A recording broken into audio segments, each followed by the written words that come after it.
সম্মানিত সভাপতি জনাব সুজন কুমার দাশগুপ্তা, মাননীয় উপজেলা নির্বাহী অফিসার, প্রধান অতিথি হিসাবে বক্তব্য পেশ করলেন মাননীয় সংসদ সদস্য 107 সাতক্ষীরা 3 জনাব মুহাদ্দিস রবিউল বাশার, সম্মানিত বিশেষ মেহমান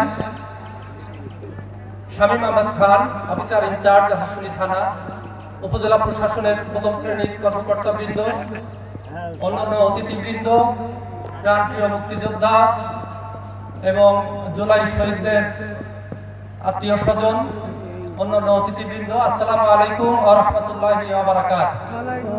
আমরা দীর্ঘ ইতিহাস শুনলাম এই দেশ এই পর্যায়ে আসার জন্য, এবং চাওয়া কি সেটাও আমরা জানলাম। 5 জুলাই অভ্যুত্থানের পরে একটি নির্বাচনের মাধ্যমে রাষ্ট্র আবার গণতান্ত্রিক ধারায় ফিরেছে। এই যে মানচিত্রটা মুক্তিযোদ্ধারা স্বাধীন করলেন বাংলাদেশ নামক, আশাশুনিও আপনারা আপনাদের ত্যাগ কুরবানির ফলে স্বাধীন মুক্ত হয়েছে।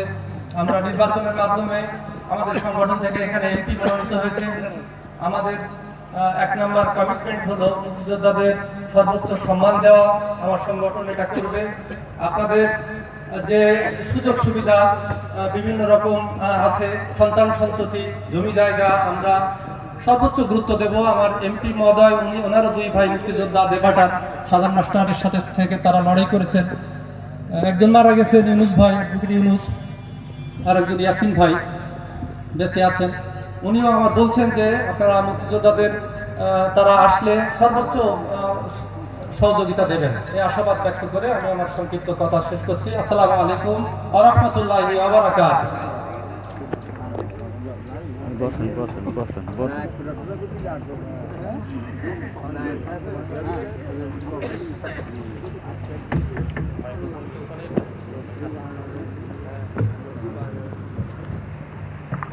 ধন্যবাদ। আশাশুনি উপজেলা জামাত ইসলামী আমির জনাব আবু মুসা তারিকুজ্জামান তুষার মহোদয়। এই পর্যায়ে আমি আমাদের একজন সম্মানিত অতিথি, অত্র এলাকার কৃতি সন্তান